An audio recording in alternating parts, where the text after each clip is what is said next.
Welcome to the She Leads podcast. I'm your host, Adrienne Garland, CEO and founder of She Leads Media, a global media company dedicated to the advancement of women leaders and entrepreneurs worldwide. I'm also an adjunct professor at NYU and Rice University, where I teach on the topic of entrepreneurship. I'm a mom to two wonderful young men and married to my best friend from college. Join me each week as I dive into raw conversations with remarkable, uncompromising, and inspirational women entrepreneurs and leaders. My hope is that these conversations and their advice will encourage you to put yourself out there and gain the visibility that you and all women deserve.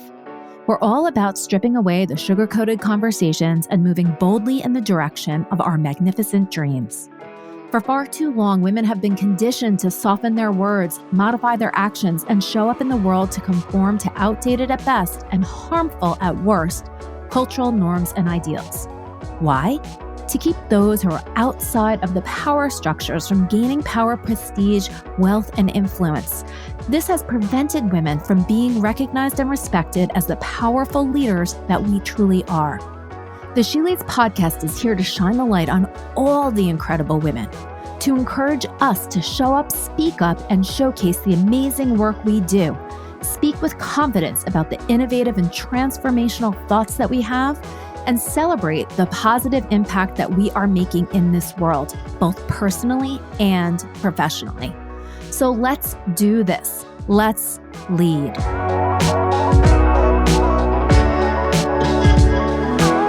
Hello, everyone, and welcome to the She Leads podcast.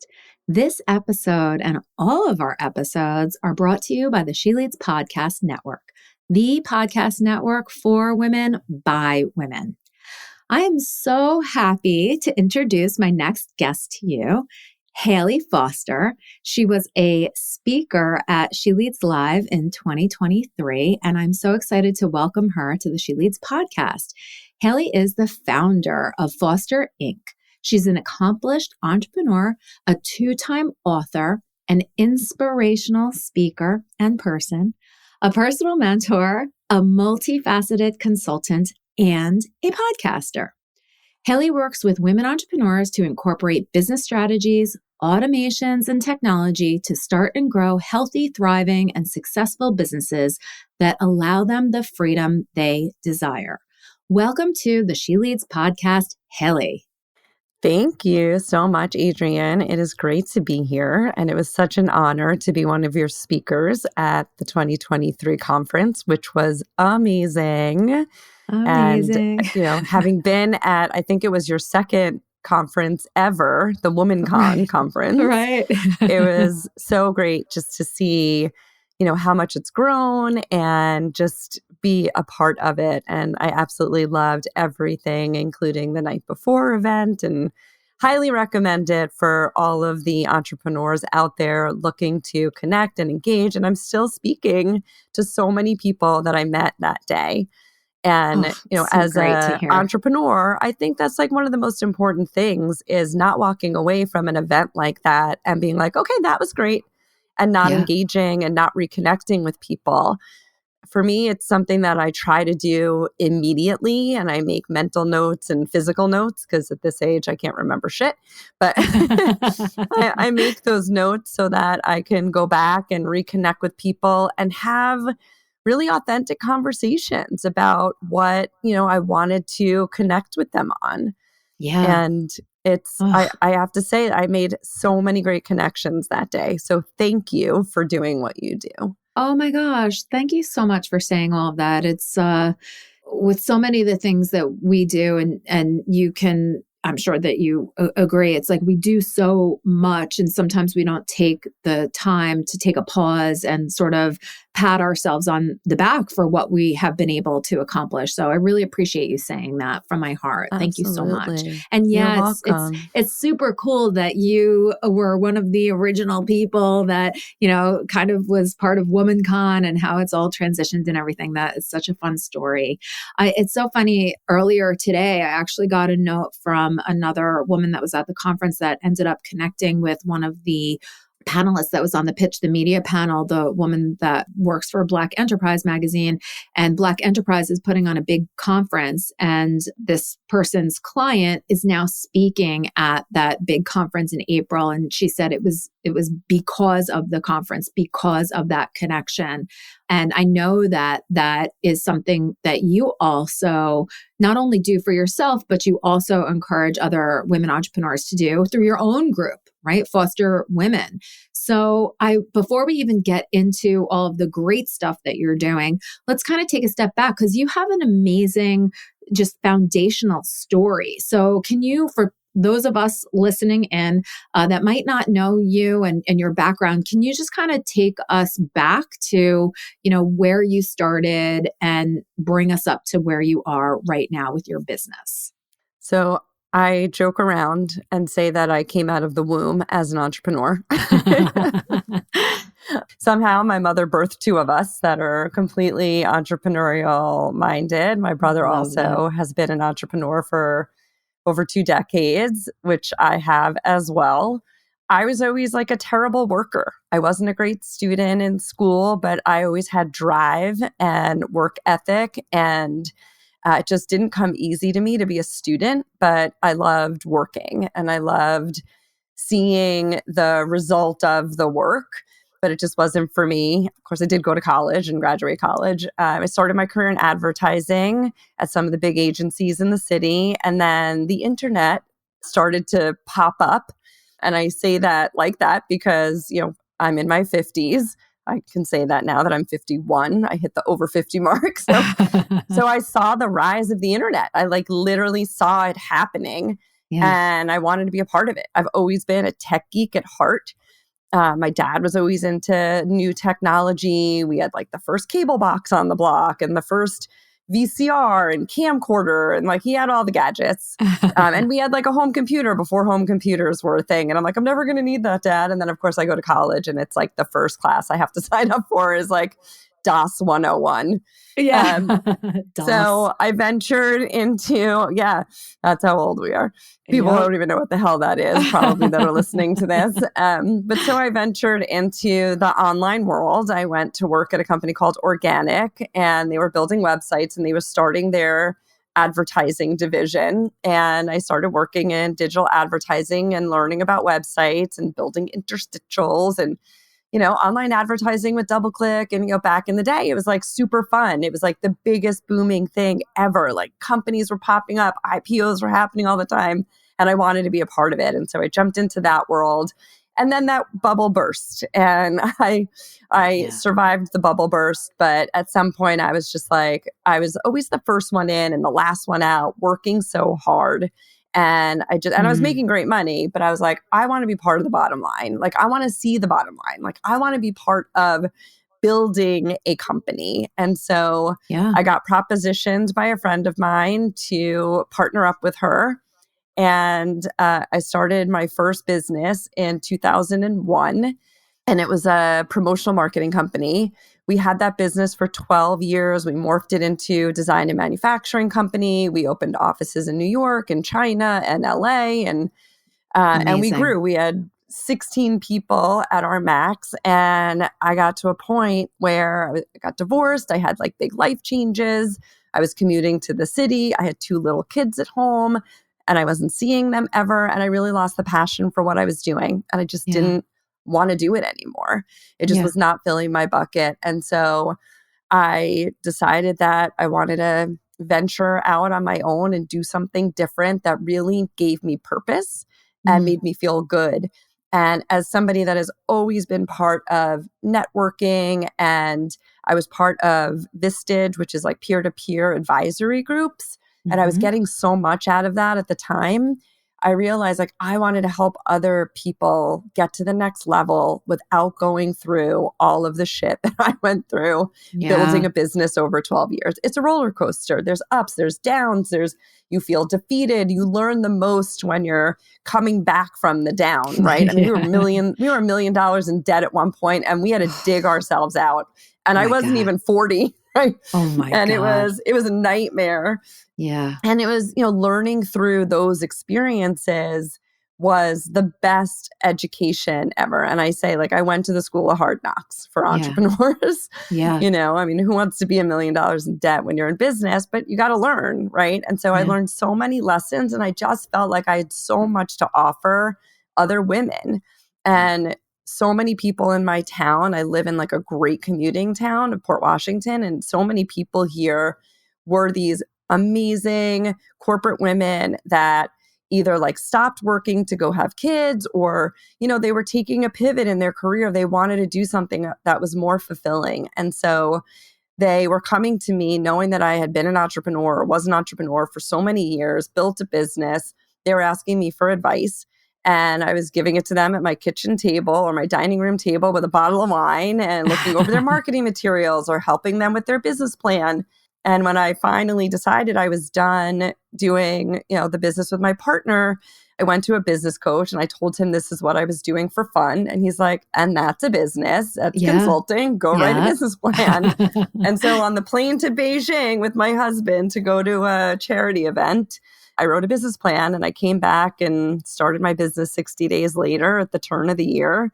And I just celebrated 9 years of business. Oh my gosh. Congratulations. That is amazing. Wow. You. Wow. And I will say, like, over 9 years, like I've taken tons of pivots, right? Yeah. And I'm my worst client. So Why is that? I never really niched down. I was like, I can help any woman that has a business, right? Right. It's like, and I realized, as I'm putting this out there, like, it's just so generic. Like, I wasn't really specifying who I was talking to. This is something I work on with my clients. Like, you have to be specific, right? So I'm like, well, she has a vagina. That's specific, right? Clearly not specific enough. But it actually was like a very big aha moment for me. I was at an event with my husband, and I had done this big presentation. It was the first time I was trying to sell from the stage. I had read Russell Brunson's books, and I was like, I'm ready to do this. Like, I've got a program put together. It's awesome. I'm going to get up there. I'm going to tell them all the great things that they need for their businesses. And then I'm going to try to sell them into this program. Sure. And nobody signed up for it. And the presentation was amazing. I did great. Like, I felt confident with how I presented it. And I was so crushed afterwards. And we debriefed from, the entire car ride home from Boston.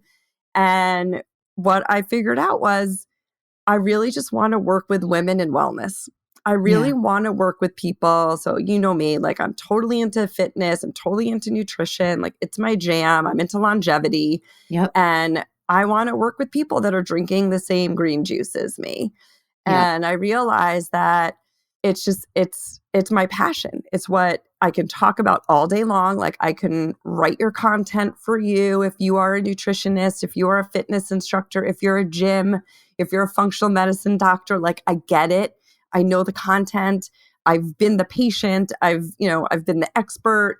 And so on that car ride home 3 years ago, I was like, I'm just going to put myself out there as a technology and systems coach for women in wellness. And I think even that is too broad, to be honest with you. Like, I really should narrow it down even further. Like, I still think it's too broad, but I've kind of pivoted myself into this niche. I love it. I'm working, I would say 90% of my clients fall into that category. I've got one client, which is my husband, who doesn't fall into that category. And he's my most difficult client. I love working with him.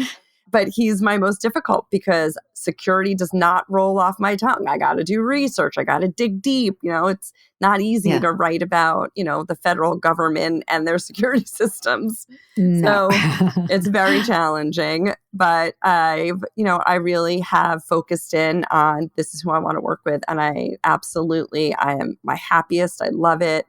And it comes natural to me. And I think when you just find that thing that you really want to focus in on, everything else just kind of falls into place. Yeah. And what I really love about your story is there's so much resiliency in there too, right? You could have, at the point where your first business was $1 million in debt, you could have just put your head in the sand and just said, woe is me, and declared bankruptcy and moved away. I don't even know where you would have gone. But you said, no, we're going to get ourselves out of this, right? And then you were able to look inside and say, this isn't working for me anymore. And I think that a lot of women don't give themselves permission to say, this isn't working for me, because we're so socialized to just keep at it no matter what. And what we feel on the inside doesn't really matter. And I think that that's where a lot of our health issues do come from, because we don't honor ourselves, right? So it's like, I was just listening to something the other day, a lot of times like autoimmune conditions are literally us fighting against ourselves, right? And it's like, if you think about that, we do that so much in our lives. We fight against what we really want. And I guess maybe you having that entrepreneurial mindset and that ability to know that you are such a hard worker, you can like work your way. And plus, you know what? School doesn't measure intelligence. It just doesn't. So it doesn't measure grit. It doesn't measure resilience. It doesn't measure any of that stuff. Yeah. Like you can be super smarty pants, but if it comes easy to you, it doesn't mean that you're going to be successful. No, it sure doesn't. Right? Because you never learn how to grind. Right. Exactly. And how to also do it in a way like, yes, grind, but also you have to grind smart.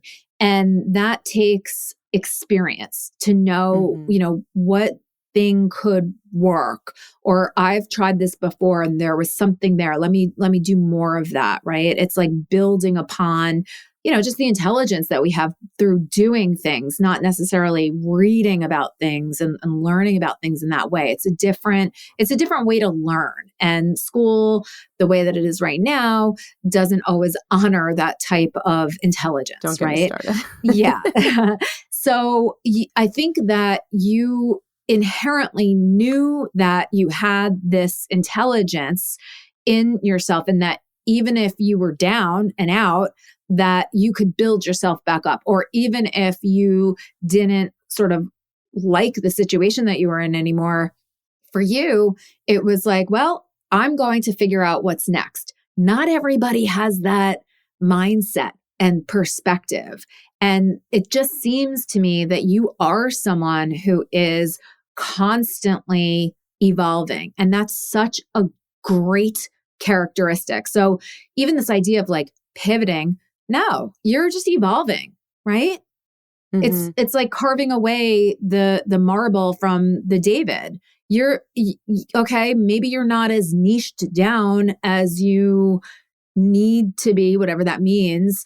But I think you're looking and you're finding, and that to me is very inspiring. Oh, well, thank you. Yes, thank you.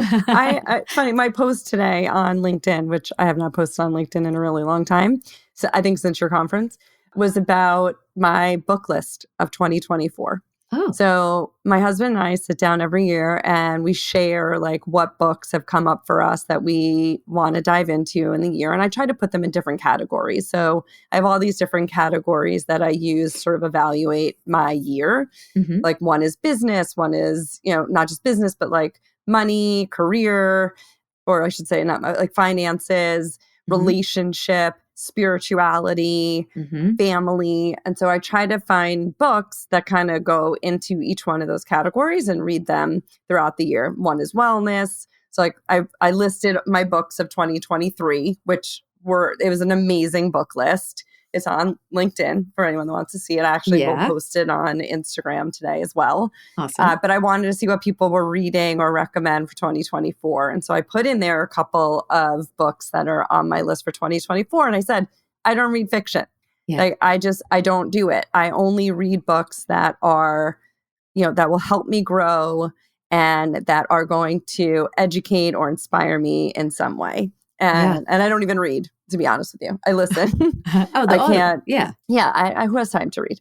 I mean, I don't have the attention span either. Hence, I wasn't a great student. But I can, I like to listen in the car when I'm walking or running or, just going from here to there. So I'm curious to see what I get back on feedback on that list. But one of the books that I'm reading is The Untethered Soul by Michael Singer. Did you read it? No, I've heard of it. Okay, so this is like a big spirituality book for me. Like I'm not a big spirituality. I guess I am getting there. It's on my, it's on my bucket list. Like I do think I am a very spiritual person, but this book goes pretty deep. So, but interestingly, one of the quotes, I'm going to botch it completely unless I can find it and pull it up easily. One of the quotes is, "Life is continuously changing, and if you're trying to control it, you'll never be able to fully live it." Right? Yeah. And so as type A, controlling women, like we're always trying to control it. And so I just went on this retreat, and my word on that retreat was surrender. And, it's not my word of the year. My word of the year is thrive, which is not quite surrendering. But well, those two are not so different. No, they're not so different. They're not so different, but surrender is very, like just let it happen, go. right? No Which is control. like stop trying to control it, yeah. right? And maybe I can thrive through surrendering, right? And just sort of let it happen as it's meant to happen. Yes. Last year, my word was optimal. So it was all about like just having an optimal year. And I didn't define it. I just let it be what it will be. Like define optimal for me. And then at the end of the year, I looked back. I was like, wow, this actually was optimal. It was a great, great year for me on so many different levels. Oh my gosh. This is wonderful. So I'm interested to see what surrendering in 2024 will do for me. Yeah, I think surrendering will absolutely get you to thrive in areas that maybe you haven't been thriving in for whatever reason, because maybe you were holding on to too much control, which, that is, I think, again, something that so many people that are listening in can relate to. As women, we are always trying to control our family, the outcomes. We're trying to protect people, be safe, do all the things. And that's exhausting. It's exhausting trying to be in control, because guess what? There's no control. Like there is no control. It is false. It is false. We cannot control outcomes. We cannot control people. We cannot control how others react to us. And sometimes that's a hard realization to recognize. I too am, or I don't know, I don't even want to say it because I don't want to be it. In the past, I have been very controlling, and it doesn't really get you anywhere, right? It kind of sets you up for misery, because when things don't work out the way that you want them to work out, that you have controlled them to work out, it's so disappointing. And so if we can change our mindset around all of that, then yes, we can thrive. I love that so much, Hayley. I think that's awesome.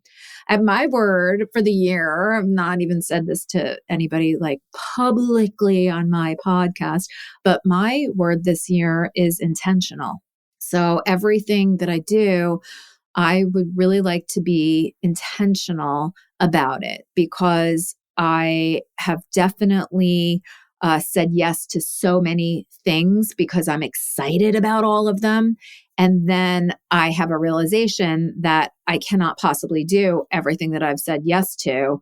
And then I'm trying to figure out how to move things around. And it just sets me up for chaos. And for somebody that likes to, be organized, it is definitely against who I am as a person. So this year, I'm definitely focused on being much more intentional with what I say yes to and what I say no to. So that's going to be hopefully a big growth year for me. And that is something that I would, love to share in the Foster Women group. So can you talk a little bit about that? Because here you are, you're working with women on technology and systems, all in the wellness area. And you also have a group. So can you talk to us a little bit about Foster Women? I can. So Foster Women grew out of, in the beginning of my business, when I started working with these women and hearing their stories as to why they started their businesses, I just loved the story of their own evolution, sort of where they were, where they are now, what inspired them to get started, what were some of the lessons that they had learned along the way. And I wanted a place for them to share that and to use that as a point of connection with each other, right? So Mm. we connect with people on an emotional level.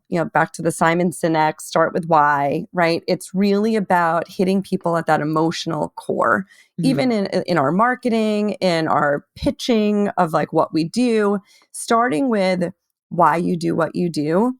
And so hearing the story from these women, I wanted them to connect with each other based on an emotional connection, as opposed to like, oh, I'm looking for a financial advisor. Great, but why would you connect with this financial advisor over this one? Yeah. And so allowing them to share that on the Foster Women platform was my way of giving people just that avenue to find the right person for them, like dating, right?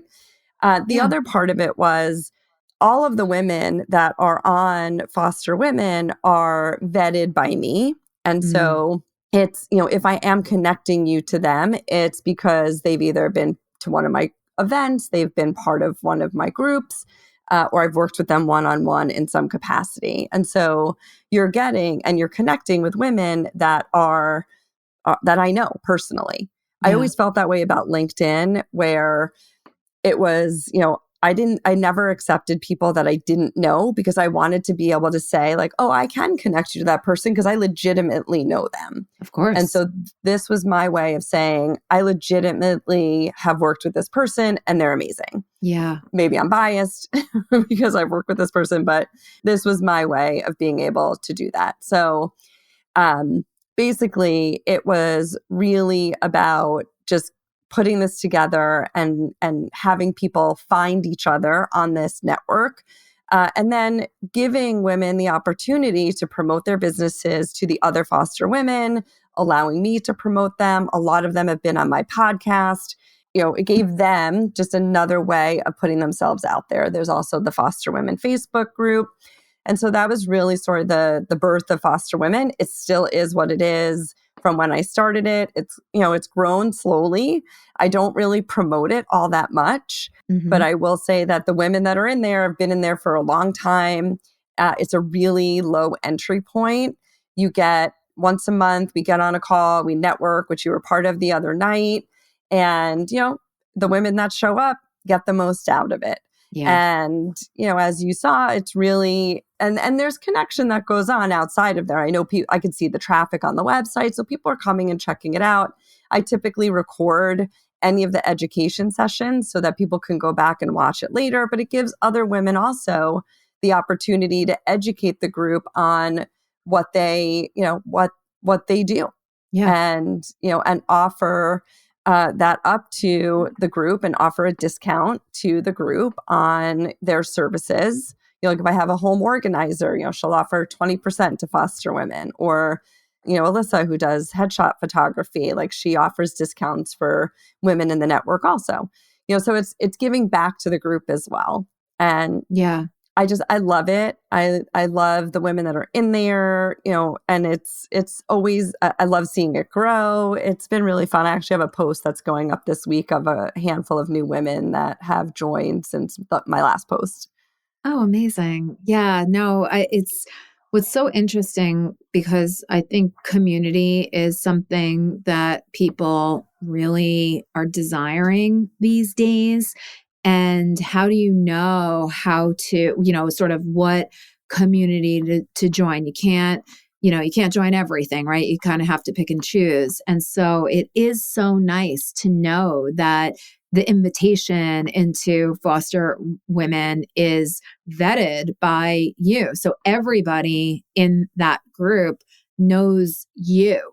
And so we trust you, and it just makes us then trust each other at a much different level than if we were coming into a group of someone that, maybe we follow someone on whatever, on Instagram, and then we want to join their group. We really don't know who else is in there. And even though we don't know everybody in Foster Women, we know that you've interacted with them, and that makes a difference. And I think that a lot of people can learn from that. If they're looking to build their own community, it's a really great way to set it up and to have a point of view and perspective. Like, why are we all coming together? What are we here to do? Yes, of course, network and get to know one another. But is there another outcome? Are we trying to help each other write a book? Are we trying to, help each other start a podcast, or just like build our business or expand who it is that we know? So I think that for the people listening in, that it is such a great way. You don't need to have a community that has 10,000 members. You can have a smaller community with high impact. And I really believe that is what, at least women that I talk to, that's what we're looking for. Mm-hmm. So Yeah, I'm happy to be a foster woman. Yeah, I'm happy that you're a foster woman. Yay! It is. It's about the quality of the members. Yes. And there's a lot of women that don't show up. But even if they don't show up, I see that they've read the email. I get like a 85% open rate on my foster women emails. It's amazing. And the one that went out the other day had like a huge click rate, which was great. I gave all the foster women an opportunity to share something that they've got going on right now in their business in February. So I was like, it's the month of love, sharing is caring. And it was probably one of my most opened and clicked emails ever. Wow. Which is great. And so even if, there's, I think 88 women in there or something right now, even if they're not all engaging on the calls, because I know not the call times and the days work for everybody. Yes. They're still engaging in one way or another. And I love that. So it is about the quality. It's not a quantity number for me. Yeah. It's not about how many women are in the Foster Women Network. It's about how great are the women that are in the Foster Women Network. I love that. And 88 is great. That's when I graduated from high school, 1988. 88 is great. So it's a really great number, and the infinity and all of that. So you're at the perfect place. So Hayley, if people want to get in touch with you, if there's women that are listening in that are in the wellness industry and they need help with technology and systems and all of the things that they need to thrive, how can they get in touch with you? So fostering101.com is my website, and they can find me there, or Hayley at fostering101.com, and it's Hayley with 2 Y's. And so it's people are like, what does technology and systems mean? Basically, just to sort of wrap that up, is all of the things that you need so that your business can run for you as opposed to you running your business. A lot of women in wellness, or women in general, they don't want to deal with the day-to-day of email marketing and social media, building a website, and doing all the things that it takes to have your business running. And even little things like setting up a Calendly that's automated so that you don't have to think about it. Someone books a call with you, it shows up on your calendar, they get an email notification, they get a reminder, and then you get a reminder. All of those things can be automated in your business. And the more things you can automate, the more time you have to do what you love to do. And so I love doing that shit. And my clients don't. And so I take that stress out of their lives by doing it for them. And so if you want to find me, I am all over social media. My Instagram is I am Hayley Foster, and you can find me there, fosterwomen.com. I'm all over. Amazing. Well, thank you so much for spending your time with me here today on the She Leads podcast. I really appreciate it. And I know that you will definitely be getting calls from people because you are amazing and you do help people. I mean, this is the real deal. You literally put, systems into people's businesses to help them to grow. And I think that specifically focusing in on the wellness industry, when people are so concerned about helping others with their health and their wellness, a lot of times you don't want to be thinking about technology. So you are offering an incredible solution to your ideal women customers' problems. So amazing. Thank you so much, Hayley. I can't Thanks wait for to having see me. you again soon. We live so close. And I really appreciate you being on the podcast. Oh, thank you. Thank you for having me. It's been super fun.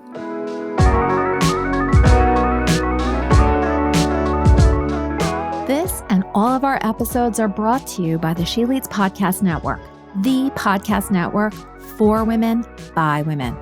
Thanks so much for listening to the She Leads podcast. If you enjoyed this episode and you'd like to help support us, please share it with others, make a personalized post about what you took away on social media, and please leave us a rating and review on Apple Podcasts. This helps our guests and our show to continue to gain visibility and traction. To learn more about how She Leads Media helps women to gain visibility, you can follow us on Instagram at She Leads Media, or you can head on over to sheleadsmedia.com. If you'd like to network with me and other amazing women, don't forget to join us each year for the She Leads Live conference. Thanks again, and we'll see you soon.